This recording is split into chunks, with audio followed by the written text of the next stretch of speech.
പറയുന്നത് സമസ്തയിലൊക്കെ ഒന്നുകിൽ വഹാബി അല്ലെങ്കിൽ സുഹാബി. അതിലും കൂടി അതാണ് ഞങ്ങളുടെ പ്രവർത്തനത്തിന്റെ ഒരു വിജയായി. നിങ്ങളൊന്ന് ആലോചിച്ച് നോക്കി. പ്രിയമുള്ള സഹോദരന്മാരെ, സലഫി ഈ പറയുന്ന പ്രവർത്തനത്തെ കുറിച്ച് ചിന്തിക്കാൻ ഞാൻ നിങ്ങൾക്കൊരു വാർത്ത കേൾപ്പിച്ചു തരാം. വിശദമായ വാർത്തയിലേക്ക്.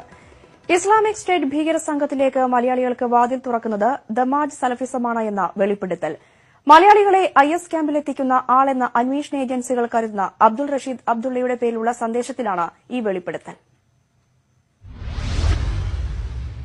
നിരവധി ചെറുപ്പക്കാരെ കേരളത്തിൽ നിന്ന് ISലെത്തിച്ചത് കാസർകോടുകാരനായ അബ്ദുൾ റാഷിദ് അബ്ദുള്ളയാണെന്ന് NIA കണ്ടെത്തിയിരുന്നു. ഇടയ്ക്കിടെ ശബ്ദ സന്ദേശങ്ങളിലൂടെ പ്രതികരിക്കുന്ന അബ്ദുൾ റാഷിദ് അബ്ദുള്ളയുടെ പുതിയ സന്ദേശത്തിൽ ഞെട്ടിക്കുന്ന വെളിപ്പെടുത്തലുകളുണ്ട്. ISലെത്തിയ മലയാളികളെല്ലാം ദമ്മാജ് സലഫികളുടെ ക്ലാസുകളിൽ പങ്കെടുത്തിട്ടുണ്ടെന്ന് സന്ദേശത്തിൽ പറയുന്നു. ഇത്തരം ക്ലാസുകളിൽ ജിഹാദിനെക്കുറിച്ചും പലായനത്തെക്കുറിച്ചും പറയുന്നുണ്ട്. ഫസ്റ്റ് ചിലപ്പോൾ മടവൂരി ആയിരിക്കും, പിന്നെ KNM ആയിരിക്കും, പിന്നെ മനസ്സിലാവും കുറച്ചും കൂടി സത്യം, അപ്പൊ വിസ്ഡത്തിലേക്ക് പോകും, പിന്നെ വിസ്ഡത്തിൽ നിന്ന് കുറച്ചും കൂടി സത്യം മനസ്സിലാവുമ്പോൾ ഇതിലേക്ക് പോവാ ദമ്മാജിലേക്ക് പോകും, പിന്നെ എന്താണ് കുറച്ചും കൂടി അങ്ങനെ സ്റ്റെപ്പ് ആയിട്ടാണ് ഇസ്ലാമിക് സ്റ്റേറ്റിലേക്ക് വരിക. അതന്നെയാണ് ഓരോരുത്തരും. ഇപ്പൊ കാസർഗോഡ് നിന്ന് ഹിജറ ചെയ്ത് വന്ന ഓരോരാളുടെ ഹിസ്റ്ററി നോക്കിയാലും ഇതുപോലെ തന്നെയാണ്. ISനെയും റാഷിദിനെയും തള്ളിപ്പറഞ്ഞുള്ള സലഫി നേതാവ് സക്കരിയ സുലാഹിയുടെ പുസ്തകത്തിന് മറുപടിയായാണ് റാഷിദിന്റെ പുതിയ ഓഡിയോ സന്ദേശം. ഇതര മതവിഭാഗങ്ങളുടെ ആചാരങ്ങൾ സ്വീകരിച്ചിരുന്ന സുന്നി സൂഫി വിശ്വാസികൾക്കിടയിൽ മതശുദ്ധീകരണം നടത്തിയത് സലഫികളാണെന്ന് റാഷിദ് അബ്ദുള്ള പറയുന്നു. സക്കരിയ സുലാഹിയുടെ ഗ്രൂപ്പുകൾ ഉൾപ്പെടെയുള്ളവർ വിശുദ്ധയുദ്ധവും പലായനവും പഠിപ്പിക്കുന്നുണ്ട്. അപ്പൊ ഈ ദമ്മാജികളാണ് ഏറ്റവും കൂടുതൽ ഈ ഹദീസുകൾ പ്രാക്ടീസ് ചെയ്യുന്നത്. അവർ ഈ ഹദീസുകൾ, ജിഹാദിന്റെ ഹദീസുകളും അതേപോലെ ഹിജറയുടെ ഹദീസുകളും ഇതൊക്കെ പഠിപ്പിക്കുന്നുണ്ട്. നമ്മൾ ഇവരെ ക്ലാസ്സുകളിൽ പോയിരുന്നു. ഇവിടെ ഹിജറ ചെയ്ത് വന്ന ഓരോരാളും ഇവരുടെ എല്ലാ ക്ലാസ്സുകളിലല്ല പല ക്ലാസ്സുകളിലും അറ്റൻഡ് ചെയ്തിട്ടുണ്ട്. സുന്നി സൂഫി വിശ്വാസികളായിരുന്നുവെങ്കിൽ ഇവർ ഒരിക്കലും ISലേക്ക് എത്തില്ലായിരുന്നുവെന്നും റാഷിദ് അബ്ദുള്ള പറയുന്നു. നമ്മൾ AP അല്ലെങ്കിൽ EK ഫാമിലിയിലാണെങ്കിൽ ഇപ്പോഴും APകളുടെ കൂടെ ആണെങ്കിൽ എന്താണ് റാത്തീബും കുത്റാത്തീബും അവരുടെ ഡിസ്കോ ഡാൻസ് ഒക്കെ കളിച്ചിട്ട് എന്താണ് നടക്കുന്നുണ്ടാവും. അല്ലാതെ ചിലപ്പം ദൗലത്തുൽ ഇസ്ലാമിൽ വന്നിട്ടുണ്ടാവില്ല. അപ്പം അതുകൊണ്ട് തന്നെയാണ് അവര് സലഫികളെ എതിർക്കുന്നത്. ഇസ്ലാമിക രാജ്യത്തു നിന്നുള്ള 92ാമത്തെ ഓഡിയോ എന്ന് പരിചയപ്പെടുത്തിയാണ് ടെലഗ്രാം വഴി സന്ദേശമെത്തിയത്. മുഹമ്മദ് ഷഹീദ്, ന്യൂസ് 18 കോഴിക്കോട്. വാർത്തയുടെ കൂടുതൽ വിശദാംശങ്ങളുമായി മുഹമ്മദ് ഷഹീദ് ചേരുന്നു. ഷഹീദ്, മലയാളികളെ ISലേക്ക് റിക്രൂട്ട് ചെയ്യുന്ന ആളുടെ ശബ്ദ സന്ദേശമാണ് ഇപ്പോൾ പുറത്തു വന്നിരിക്കുന്നത്. എപ്പോഴാണ് ഇങ്ങനെ ഒരു സന്ദേശം ലഭ്യമായത്? ആര് വഴിയാണ് ഇങ്ങനെ ഒരു സന്ദേശം എത്തിയത്? കൂടുതൽ വിശദാംശങ്ങൾ എങ്ങനെയാണ്? രഞ്ജിനി, ടെലഗ്രാം എന്ന സോഫ്റ്റ്വെയർ അല്ലെങ്കിൽ സമൂഹ മാധ്യമം വഴിയാണ് ഈ അഫ്ഗാനിസ്ഥാനിലെ മലയാളി സംഘത്തിന്റെ നേതാവായ അബ്ദുൾ റാഷിദ് അബ്ദുള്ള നിരന്തരം ഈ പൊതുസമൂഹവും തങ്ങളുടെ അനുയായികളുമായി ബന്ധപ്പെട്ടുകൊണ്ടിരിക്കുന്നത്. ഈ ഓഡിയോയിൽ തന്നെ പറയുന്നത് 92ാമത്തെ ഓഡിയോ സന്ദേശം എന്ന് പറഞ്ഞാണ് ഈ ഓഡിയോ പുറത്തുവിട്ടിരിക്കുന്നത്. ഇതിൽ ഈ അബ്ദുൾ റാഷിദ് ഊന്നി പറയുന്ന ഒരു പ്രധാനപ്പെട്ട കാര്യം ഈ സലഫി ചിന്താഗതിയാണ്. അതല്ലെങ്കിൽ മതശുദ്ധീകരണ പ്രസ്ഥാനങ്ങളാണ് ഈ തീവ്ര വിഭാഗങ്ങളിലേക്ക്, തീവ്ര ആശയഗതികളിലേക്ക്, IS പോലുള്ള തീവ്ര ആശയഗതികളിലേക്ക് ആളുകളെ എത്തിക്കുന്നത്. ഈ തന്റെ കീഴിലുള്ള അല്ലെങ്കിൽ അഫ്ഗാനിസ്ഥാനിൽ ഇപ്പോൾ എത്തിയ മലയാളി സംഘങ്ങളിൽ എല്ലാവരും തന്നെ ഈ കേരളത്തിലെ ഈ IS ഗ്രൂപ്പുകൾ, ഈ സലഫി ഗ്രൂപ്പുകൾ, തീവ്ര സലഫി ഗ്രൂപ്പുകളുടെ മതപഠന ക്ലാസുകളിൽ പങ്കെടുത്തവരാണെന്നുള്ളൊരു സ്ഥിരീകരണമാണ് ഇപ്പോൾ അബ്ദുള്ള റാഷിദ് അബ്ദുള്ള വളരെ വ്യക്തമായി പറഞ്ഞിരിക്കുന്നത്. ഇയാൾ പറയുന്ന ഒരു കാര്യം, ഈ 4 ഘട്ടങ്ങളിലായാണ് ISലേക്കുള്ള വരവിനെ ഇയാൾ സൂചിപ്പിക്കുന്നത്. അതായത് കേരളത്തിൽ തന്നെ നിലവിൽ പ്രവർത്തിക്കുന്ന വിവിധ മുജാഹിദ് അല്ലെങ്കിൽ സലഫി സംഘടനാ ഗ്രൂപ്പുകളുണ്ട്. ഇതിൽ ഏറ്റവും തീവ്രത കുറഞ്ഞ ഗ്രൂപ്പ് മടവൂർ ഗ്രൂപ്പാണ്, ഹുസൈൻ മടവൂരിന്റെ നേതൃത്വത്തിലുള്ള ഗ്രൂപ്പാണ്. അതിനുശേഷം കുറച്ചുകൂടി തീവ്രത ഉള്ള ചിന്താഗതിക്കാർ KNM-ലേക്ക് ഇപ്പോൾ മാധ്യമപ്രവർത്തകൻ MP പ്രശാന്ത് നമ്മോടൊപ്പം ചെയ്യുന്നുണ്ട്. ശ്രീ MP പ്രശാന്ത്, എന്തായാലും സലഫി ക്ലാസുകളിൽ പങ്കെടുത്തവരാണ് ഇത്തരത്തിൽ ISൽ പോയത് എന്നാണ് ഈ ശബ്ദ സന്ദേശത്തിൽ നിന്നും വ്യക്തമാകുന്നത്. താങ്കളുടെ ഒരു നിരീക്ഷണം ഏത് രീതിയിലാണ്?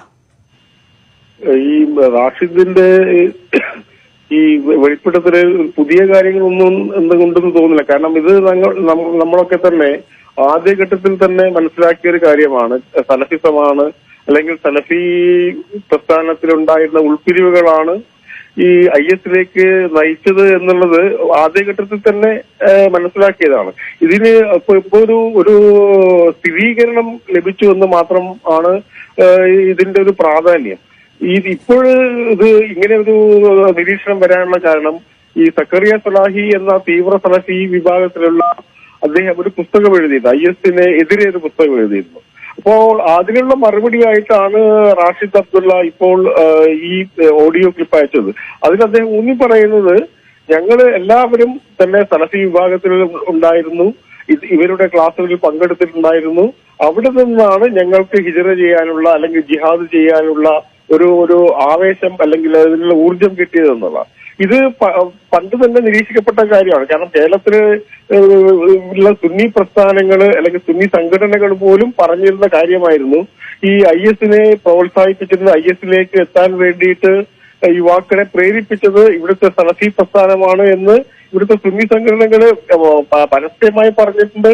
അവിടെ ക്യാമ്പയിനുകൾ തന്നെയുള്ള ഒരു പ്രധാനപ്പെട്ട ഒരു വാദം എന്നത് IS സലഫിസം എന്നുള്ളതായിരുന്നു. അപ്പൊ അതുകൊണ്ട് ഇപ്പോൾ റാഷിദ് പറയുന്ന കാര്യം ഒരു പുതിയ കാര്യമല്ല.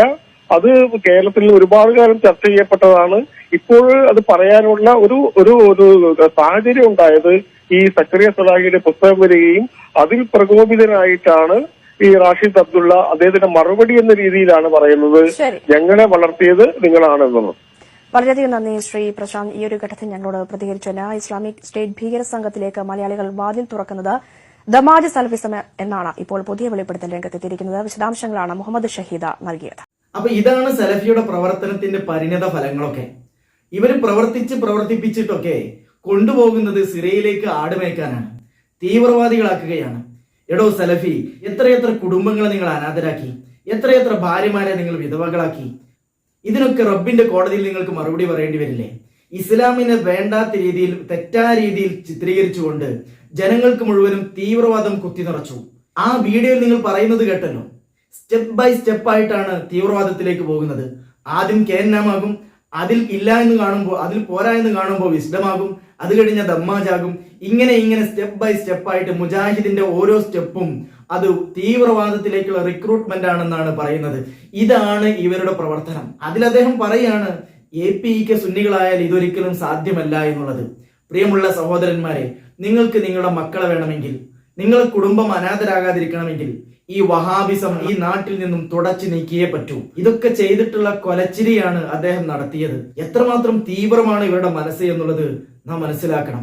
എന്നാൽ എന്റെ പ്രിയമുള്ള സഹോദരന്മാരെ, മുജാഹിദ് വിസ്ഡംകാരുടെയും മർക്കസുദ്ദാവക്കാരുടെയും പൊരിഞ്ഞ തല്ല് ഞാൻ നിങ്ങൾക്കൊന്ന് കേൾപ്പിച്ചു തരാം.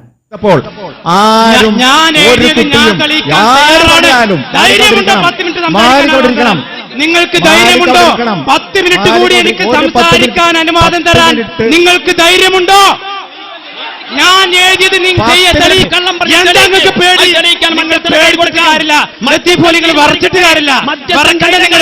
ഞാൻ 10 മിനിറ്റ് കൂടി സംസാരിച്ചാൽ നിങ്ങളുടെ ഉള്ള ആപ്പിലാകും, നിങ്ങൾ ആപ്പിലാകും. മധ്യസ്ഥന്റെ അകത്ത് വരണം. എനിക്ക് 10 മിനിറ്റ് കൂടി തരാൻ നിങ്ങൾക്ക് ധൈര്യമുണ്ടോ? എനിക്ക് 10 മിനിറ്റ് കൂടി തരാൻ നിങ്ങൾക്ക് ധൈര്യമുണ്ടോ? എനിക്ക് 10 മിനിറ്റ് കൂടി തരാൻ നിങ്ങൾക്ക് ധൈര്യമുണ്ടോ?